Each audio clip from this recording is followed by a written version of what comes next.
നമസ്കാരം. നിളയോര വിശേഷങ്ങളിലേക്ക് സ്വാഗതം. SSLC ഹയർ സെക്കൻഡറി പരീക്ഷകളുടെ മൂല്യനിർണ്ണയം ആരംഭിച്ചു. പട്ടാമ്പി ഗവൺമെന്റ് ഹയർ സെക്കൻഡറി സ്കൂളിൽ ഹയർ സെക്കൻഡറി പരീക്ഷകളുടെ ഉത്തരപേപ്പറിലുള്ള മൂല്യനിർണ്ണയ ക്യാമ്പാണ് നടക്കുന്നത്. നിയമസഭാ തെരഞ്ഞെടുപ്പിന്റെ പശ്ചാത്തലത്തിൽ പുനർക്രമീകരിച്ച SSLC ഹയർ സെക്കൻഡറി പരീക്ഷകളുടെ ഉത്തരപേപ്പറിന്മേലുള്ള മൂല്യനിർണ്ണയമാണ് ആരംഭിച്ചിരിക്കുന്നത്. സംസ്ഥാനത്തെ 89 ക്യാമ്പുകളാണ് ഇതിനായി സജ്ജമാക്കിയിട്ടുള്ളത്. പട്ടാമ്പി ഗവൺമെന്റ് ഹയർ സെക്കൻഡറി സ്കൂളിൽ ഹയർ സെക്കൻഡറി പരീക്ഷയുടെ മൂല്യനിർണ്ണയമാണ് നടക്കുന്നത്. വാടാനംകുറിശി, നടുവട്ടം സ്കൂളുകളിൽ SSLC പരീക്ഷയുടെ മൂല്യനിർണ്ണയ ക്യാമ്പുകളും ആരംഭിച്ചിട്ടുണ്ട്. പട്ടാമ്പി ഗവൺമെന്റ് ഹയർ സെക്കൻഡറി സ്കൂളിൽ ആരംഭിച്ച ക്യാമ്പിൽ ഫിസിക്സ്, കെമിസ്ട്രി, ഗണിതം ഒഴികെയുള്ള എല്ലാ ഉത്തരപേപ്പറുകളെയും മൂല്യനിർണ്ണയമാണ് നടത്തുന്നത്. ആദ്യം +1 ഇംപ്രൂവ്മെന്റിന്റെയും പിന്നീട് +2വിന്റെയും പിന്നീട് +1ന്റെയും ഉത്തരപേപ്പറുകളാണ് മൂല്യനിർണ്ണയം നടത്തുക. 400 അധ്യാപകരുടെ നേതൃത്വത്തിലാണ് മൂല്യനിർണ്ണയം. 70 പേർ ചീഫ് എക്സാമിനർമാരായും പ്രവർത്തിക്കുന്നുണ്ട്. നല്ല രീതിയിൽ തന്നെ ക്യാമ്പ് ആരംഭിച്ചിരിക്കുകയാണെന്ന് ക്യാമ്പ് കോർഡിനേറ്റർ അഷ്റഫ് പറഞ്ഞു. കേരളത്തിലെ വിവിധ കേന്ദ്രങ്ങളിലായി SSLC ഹയർ സെക്കൻഡറി മൂല്യനിർണ്ണയം ഇന്ന് ആരംഭിക്കുകയാണ്. പാലക്കാട് ജില്ലയിലെ GHSS പട്ടാമ്പിയിൽ ക്യാമ്പ് നമ്പർ 54ൽ ഇന്ന് ഹയർ സെക്കൻഡറി മൂല്യനിർണ്ണയം ആരംഭിച്ചു. 400-ൽ കൂടുതൽ അധ്യാപകർ ഡ്യൂട്ടിക്ക് ഹാജരായിട്ടുണ്ട്. ഇതിൽ ചീഫ് എക്സാമിനർമാരുടെ എണ്ണം 70-ൽ കൂടുതലാണ്. വിവിധ വിഷയങ്ങളിലായി ഏകദേശം 10 ദിവസങ്ങൾക്കുള്ളിൽ, ചില വിഷയങ്ങൾ അതിനു മുന്നേ പൂർത്തിയാക്കുന്നതാണ്. എന്നാൽ മിക്കവാറും എല്ലാ വിഷയങ്ങളും ഏകദേശം 10 അല്ലെങ്കിൽ 1-2 ദിവസം കൂടുതലായിട്ട് പൂർത്തിയാക്കാനാണ് തീരുമാനിച്ചിട്ടുള്ളത്. ആദ്യം +1 ഇംപ്രൂവ്മെന്റ്, അതിനുശേഷം +2, പിന്നെ അതിനുശേഷം +1. ഈ ക്രമത്തിലാണ് വാല്യുവേഷൻ തുടങ്ങാൻ നിർദ്ദേശം വന്നിരിക്കുന്നത്. അപ്പോൾ എല്ലാ കാര്യങ്ങളും വളരെ ഭംഗിയായിട്ട് ഇന്ന് തന്നെ ആരംഭിക്കാൻ കഴിഞ്ഞു. അതിൽ സന്തോഷമുണ്ട്. 10 ദിവസങ്ങളായാണ് മൂല്യനിർണ്ണയം നടത്തുന്നത്. ആദ്യഘട്ടം 16 മുതൽ 18 വരെയും, രണ്ടാം ഘട്ടം 20 മുതൽ 25 വരെയും, മൂന്നാം ഘട്ടം 27 മുതൽ മെയ് 2 വരെയുമാണ്. മെയ് 2-ാം വാരത്തോടെ ഫലം പ്രഖ്യാപനവും ഉണ്ടാകും. ഹയർ സെക്കൻഡറി പരീക്ഷയിൽ 8.7 ലക്ഷം വിദ്യാർത്ഥികളുടെ 80 ലക്ഷത്തോളം ഉത്തരപേപ്പറുകളാണ് മൂല്യനിർണ്ണയം നടത്തുന്നത്. VHSE വിഭാഗത്തിൽ 30,000-ത്തോളം കുട്ടികൾ പരീക്ഷ എഴുതിയിട്ടുണ്ട്. 4.14 ലക്ഷം വിദ്യാർത്ഥികളാണ് SSLC പരീക്ഷ എഴുതിയിരിക്കുന്നത്.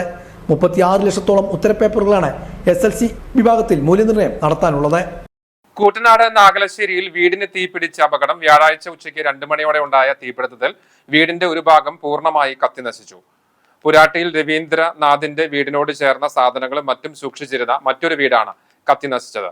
ഉച്ചയ്ക്ക് 1:30 വരെ രവീന്ദ്രനാഥ് ഉൾപ്പെടെയുള്ളവർ വീട്ടിലുണ്ടായിരുന്നു. ഇവർ ഇവിടെ നിന്ന് മടങ്ങിപ്പോയ ശേഷമാണ് തീപിടുത്തം ഉണ്ടായത്. ഓടിട്ട കെട്ടിടത്തിന്റെ മേൽക്കൂരയിൽ നിന്നും പുകയുയർന്നത് ശ്രദ്ധയിൽപ്പെട്ട നാട്ടുകാരാണ് തീപിടുത്തം ആദ്യം അറിഞ്ഞത്. ഇവർ ഓടിയെത്തുമ്പോഴേക്കും കെട്ടിടത്തിനകത്തും മേൽക്കൂരയിലും തീ പടർന്ന് കഴിഞ്ഞിരുന്നു. വിവരമറിഞ്ഞ് ഉടൻ തന്നെ പട്ടാമ്പിയിൽ നിന്നും ഫയർ യൂണിറ്റ് സ്ഥലത്തെത്തിയാണ് തീയണച്ചത്. സംഭവ സമയത്ത് കെട്ടിടത്തിനകത്തും സമീപത്തും ആളുകൾ ഇല്ലാതിരുന്നതിനാൽ വലിയ അപകടങ്ങൾ ഒഴിവായി. കണ്ടിട്ട് വന്നതാണ്. ഇവിടെ മീൻ പിടിക്കാൻ വന്നത് കുറച്ച് ആൾക്കാർ മീൻ പിടിക്കാനൊക്കെ ഇറങ്ങി വന്നത്. ആ സമയത്താണ് കത്തിക്കയറുന്നത് കണ്ടത്. ഈ വീടിന്റെ ഈ മൂലക്കിൽ നിന്നായിട്ടാണ് തീ പിടിച്ചിരിക്കുന്നത്. ഇവിടെ ആൾ താമസമൊന്നുമില്ല. കുറെ ആയിട്ട് അവര് വേറെ വീട് വെച്ച് താമസിക്കാണ്. കുറച്ച് കാലപ്പഴക്കമുള്ള വീടാണ്. അപ്പോൾ പഴയ കാലത്ത് ഇവിടെ ആൾക്കാർ ഇതൊക്കെ ഉണ്ടായിരുന്നു. പിന്നെ പൂജയ്ക്ക് വേണ്ടിയിട്ടൊക്കെ ഉപയോഗിച്ചിട്ടുണ്ടായിരുന്നു. അത് പൂജയ്ക്ക് ഉപയോഗിച്ചിട്ടുണ്ടായിരുന്ന സ്ഥലമാണ് അത്. അതിനു വേണ്ടി കൊണ്ടുവന്ന് സ്റ്റോക്ക് ചെയ്ത ചകിരി, വിറക്, അതിൽ നിന്നൊക്കെയാണ് തീ പിടിച്ച് കയറിയിരിക്കുന്നത്. കേരളത്തിലെ വിവിധ ഭാഗങ്ങളിൽ അൾട്രാ വയലറ്റ് വികിരണത്തിന്റെ അളവ് ആശങ്കാജനകമായ രീതിയിൽ ഉയരുന്നു. സംസ്ഥാന ദുരന്ത നിവാരണ അതോറിറ്റി പുറത്തുവിട്ട ഏറ്റവും പുതിയ കണക്കുകൾ പ്രകാരം പത്തനംതിട്ട, ആലപ്പുഴ, കോട്ടയം, ഇടുക്കി, കൊല്ലം, പാലക്കാട് എന്നീ ജില്ലകളിൽ ഓറഞ്ച് അലർട്ട് നിർദ്ദേശം പുറപ്പെടുവിച്ചു. ഏപ്രിൽ 16-ന് പുറത്തുവിട്ട കണക്കുകൾ പ്രകാരം UV ഇൻഡെക്സ് 8 രേഖപ്പെടുത്തിയ 6 ജില്ലകളിൽ ഓറഞ്ച് അലർട്ട് പ്രഖ്യാപിച്ചിട്ടുണ്ട്. ഈ മേഖലകളിൽ സൂര്യപ്രകാശം നേരിട്ട് ഏൽക്കുന്നത് ആരോഗ്യ പ്രശ്നങ്ങൾക്ക് കാരണമായേക്കാം. കൊല്ലം, ഇടുക്കി, പാലക്കാട് എന്നിവിടങ്ങളിൽ ഓറഞ്ച് അലർട്ടാണ്. ഇതുകൂടാതെ കളമശ്ശേരി, എറണാകുളം, ഒല്ലൂർ, തൃശൂർ, പൊന്നാനി, മലപ്പുറം എന്നിവിടങ്ങളിൽ UV സൂചിക 7 രേഖപ്പെടുത്തി. ഇവിടെ മഞ്ഞ അലർട്ടാണ് നൽകിയിരിക്കുന്നത്. കോഴിക്കോട്, വയനാട് ജില്ലകളിൽ സൂചിക 6 ആണ്. UV സൂചിക ഉയർന്നത് സൂര്യതാപം, ചർമ്മരോഗങ്ങൾ എന്നിവയ്ക്ക് കാരണമാകാം. നിലവിലെ സാഹചര്യത്തിൽ പൊതുജനങ്ങൾ ജാഗ്രത പാലിക്കണമെന്ന് അധികൃതർ അറിയിച്ചു. പരുതൂർ കുളമുക്ക് മുടപ്പക്കാട് സുബ്രഹ്മണ്യ സ്വാമി ക്ഷേത്രത്തിൽ സുബ്രഹ്മണ്യ ഷടാക്ഷര യജ്ഞം നടത്തുന്നു. ഏപ്രിൽ 18, 19 തീയതികളിലായിട്ടാണ് യജ്ഞം നടക്കുകയെന്ന് ഭാരവാഹികൾ പട്ടാമ്പിയിൽ വാർത്താ സമ്മേളനത്തിൽ അറിയിച്ചു. പരുതൂർ കുളമുക്ക് മുടപ്പക്കാട് സുബ്രഹ്മണ്യ സ്വാമി ക്ഷേത്രത്തിലാണ് സുബ്രഹ്മണ്യ ഷടാക്ഷര യജ്ഞം നടത്തുന്നത്. 2 ദിവസങ്ങളായാണ് യജ്ഞം നടത്തുന്നതെന്ന് ഭാരവാഹികൾ പട്ടാമ്പിയിൽ ചേർത്ത വാർത്താ സമ്മേളനത്തിൽ അറിയിച്ചു. 18 രാവിലെ ഗണപതി ഹോമത്തോടെ ചടങ്ങുകൾ ആരംഭിക്കും. 8:30 നടക്കുന്ന ചടങ്ങിൽ ക്ഷേത്രം തന്ത്രി കാലടി ശങ്കറുണ്ണി നമ്പൂതിരിപ്പാട് ദീപപ്രജ്വലനം നിർവഹിക്കും. വിനയഗോപാൽ, അധ്യക്ഷത വഹിക്കും. മറ്റു വിശിഷ്ട വ്യക്തികളും ചടങ്ങിൽ പങ്കെടുക്കും. തുടർന്ന് നാരായണീയ പാരായണം, അന്നദാനം, വൈകുന്നേരം കളരിപ്പയറ്റ്, പുള്ളുവൻ പാട്ട് ഉൾപ്പെടെയുള്ള പരിപാടികളും ഉണ്ടായിരിക്കും. 5000-ഓളം പഴക്കമുള്ള ക്ഷേത്രം നവീകരണത്തിന്റെ പാതയിലാണെന്നും ഭാരവാഹികൾ പറഞ്ഞു.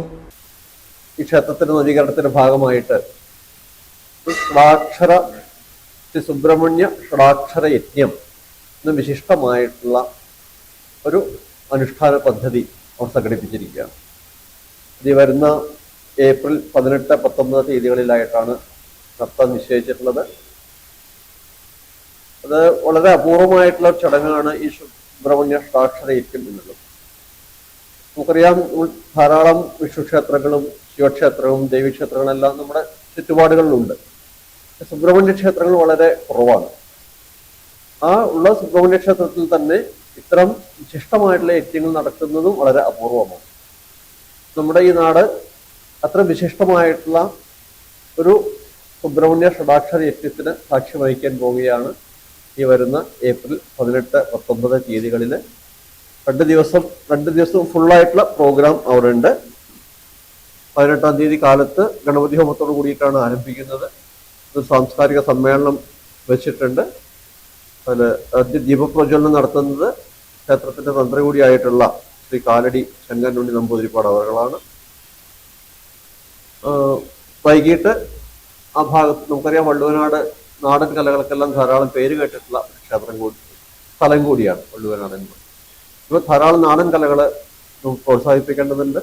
അതിന്റെ ഭാഗമായിട്ട് നമ്മുടെ കളരിപ്പയറ്റ്, പുള്ളുവൻ പാട്ട് എന്നുള്ള ചില കലകൾ കൂടി ഉൾപ്പെടുത്തിയിട്ടുണ്ട്. ഞായറാഴ്ച രാവിലെ ക്ഷേത്രത്തിൽ വിശേഷ പൂജകൾ, തുടർന്ന് 8 മണിക്ക് സുബ്രഹ്മണ്യ ഷടാക്ഷര യജ്ഞവും ആരംഭിക്കും. വൈകിട്ട് കലാപരിപാടികളും ഉണ്ടായിരിക്കും.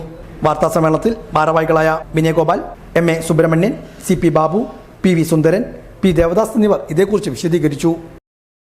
കേരളത്തിന്റെ സാംസ്കാരിക പൈതൃകത്തിൽ കരവിരുതിന്റെ ശില്പനിർമ്മാണത്തിൽ പ്രസിദ്ധമാണ് കുറുക്കൻപാറ. ശില്പകലയുടെ ഹൃദയഭൂമിയായ ഇവിടെ പാരമ്പര്യവും പ്രാവീണ്യവും ചേർത്താണ് ശില്പചാരുത സൃഷ്ടിക്കപ്പെടുന്നത്.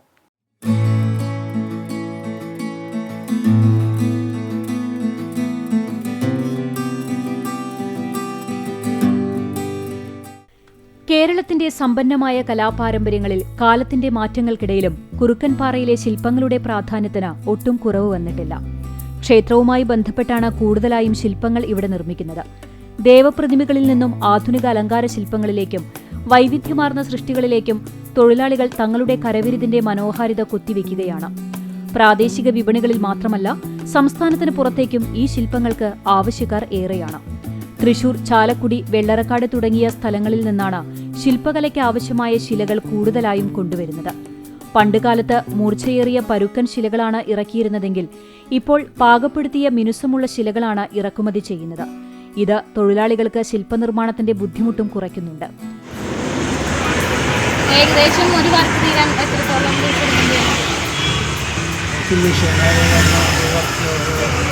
പെട്ടെന്ന്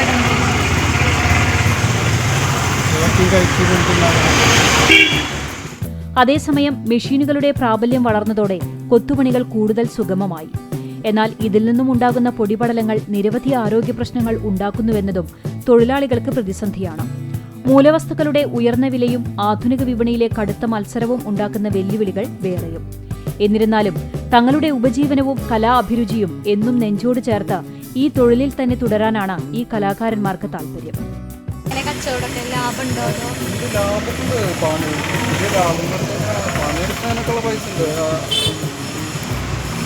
ഇപ്പൊ ആദ്യകാലങ്ങളിലാണ് അത് ഇപ്പോഴും മാറ്റം വന്നിട്ടുണ്ട് വാങ്ങാൻ. പണ്ട് കാലത്ത് ഇവിടെ ശരിക്കും ഞാൻ പണി പഠിക്കുന്ന കാലത്ത് ഇവിടെ അമ്മി വരല് അങ്ങനെയുള്ള വർക്കുകളുള്ളൂ. ഇപ്പോഴാണ് ഈ അപ്പൊ കുറച്ച് എൻ്റെ ഏജിലുള്ള ആൾക്കാരൊക്കെ വന്ന കൂടിയിട്ട് ഈ കുറച്ച് ആൾക്കാർ ശില്പപ്പണി പഠിച്ചു.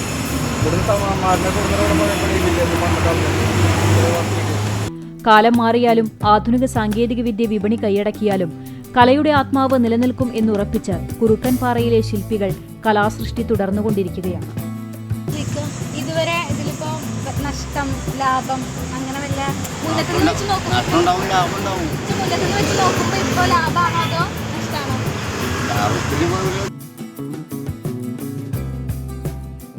പട്ടാമ്പി കൊണ്ടൂർക്കര നൂറുൽ ഹിദായ ഇസ്ലാമിക് സെന്ററിന്റെ സിൽവർ ജൂബിലി ആഘോഷങ്ങളുടെ ഭാഗമായി വ്യാഴാഴ്ച രാവിലെ ആദർശം, വിശ്വാസവും പ്രയോഗവും എന്ന വിഷയത്തിൽ ക്ലാസ് നടന്നു. സിൽവർ ജൂബിലിയുടെ സമാപന പൊതുയോഗം നാളെ നടക്കും. പട്ടാമ്പി കൊണ്ടൂർക്കര നൂറുൽ ഹിദായ ഇസ്ലാമിക് സെന്ററിന്റെ സിൽവർ ജൂബിലി ആഘോഷങ്ങൾക്കാണ് കഴിഞ്ഞ ദിവസം തുടക്കം കുറിച്ചത്. സിൽവർ ജൂബിലി ആഘോഷങ്ങളുടെ 2ാം ദിനത്തിൽ രാവിലെ ആദർശം, വിശ്വാസവും പ്രയോഗവും എന്ന വിഷയത്തിൽ പ്രഭാഷണം നടന്നു. ഷിഹാബ് അൻവരി കക്കാട്രി ഉദ്ഘാടനം നിർവഹിച്ചു. ജസീൽ കാമിലി, ഇസ്ഹാഖ് ബാക്കവി ചെമ്മാട് എന്നിവർ ക്ലാസുകൾക്ക് നേതൃത്വം നൽകി. ബിൻ യാമിൻ ഹുദ്വി, ഇബ്രാഹിം റാസ മിസ്ബാഹി, മുസഫ പൂക്കപ്പടി തുടങ്ങിയവർ പങ്കെടുത്ത് സംസാരിച്ചു. ഇസ്ലാമിനെ അല്ലാഹു റബ്ബ് സുബ്ഹാനഹു വ തആല സൃഷ്ടിക്കുകയാണ്. ആദം നബിയെ സൃഷ്ടിക്കുമ്പോൾ വളരെ ശ്രദ്ധയോടുകൂടെ നമ്മൾ മനസ്സിലാക്കേണ്ട കാര്യമാണ്. മഹാനായ ആദം നബി അലൈഹിസ്സലാമിനെ അല്ലാഹു സൃഷ്ടിക്കുമ്പോൾ ആദം നബി അലൈഹിസ്സലാമിനെ ഈ ഭൂമിയിലേക്ക് അല്ലാഹുവിന്റെ ഖലീഫയായിട്ടാണ് നിശ്ചയിക്കുന്നത്. ഖലീഫ എന്ന് പറഞ്ഞാൽ എന്താണ്? അല്ലാഹുവിന്റെ പ്രതിനിധിയായി മഹാനായ ആദം നബി അലൈഹിസ്സലാം നിശ്ചയിക്കപ്പെടുകയാണ്. മനസ്സിലാവുന്നില്ലേ? അല്ലാഹുവിന്റെ പ്രതിനിധി എന്ന് പറഞ്ഞാൽ ഏത് വിഷയത്തിലാണോ ഒരാൾ പ്രതിനിധിയായിട്ട് നിശ്ചയിക്കുന്നത് എങ്കിൽ അയാൾ ആ പ്രാതിനിധ്യം വഹിക്കേണ്ട വിഷയത്തെക്കുറിച്ച് അയാൾക്ക് ധാരണയുണ്ടാകണം, യോഗ്യതയുണ്ടാകണം. അല്ലെ, നമ്മളൊരു പള്ളിയിലേക്ക് ഒരു ഖതീബിനെ പകരം പറഞ്ഞേക്കണം. അവിടെയുള്ള നിലവിലുള്ള ഉസ്താദിന് ഖുതുബ നിർവഹിക്കാനുള്ള അസൗകര്യം കാരണം ഒരു പകരക്കാരനെ പറഞ്ഞയച്ചു. പകരക്കാരൻ വന്നിട്ട് പറഞ്ഞു, ഖുതുബ എനിക്കറിയില്ല എന്ന് പറഞ്ഞു. അപ്പോൾ ഇതിനുള്ള കാര്യമുണ്ടോ? പകരക്കാരനായി നിശ്ചയിക്കുന്ന ഖലീഫക്ക് ഏത് വിഷയത്തിലാണോ പ്രാതിനിധ്യം വഹിക്കുന്നത്, ഏത് വിഷയത്തിലാണോ പ്രതിനിധിയായി നിശ്ചയിക്കപ്പെടുന്നത്, ആ കാര്യം ഇവിടെ നിർവഹിക്കാൻ കഴിയണം.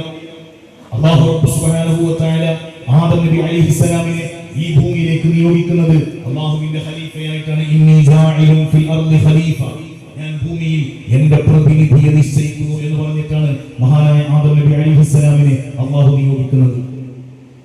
നോക്കണം, ആദം നബി അലൈഹിസ്സലാം എന്ന അല്ലാഹുവിന്റെ പ്രതിനിധി, അല്ലാഹു ഉദ്ദേശിച്ച പ്രാതിനിധ്യം ഇവിടെ നിർവഹിക്കപ്പെടണമെങ്കിൽ ആദം നബി അലൈഹിസ്സലാമിന് ഉണ്ടാവേണ്ടത് എന്താണ്? അല്ലാഹു റബ്ബ് സുബ്ഹാനഹു വ തആല അതാണ് ആദം നബി അലൈഹിസ്സലാമിന് നൽകിയത്. എന്തായിരുന്നു അത്? വഅല്ലമ ആദമൽ അസ്മാഅ കുല്ലഹ.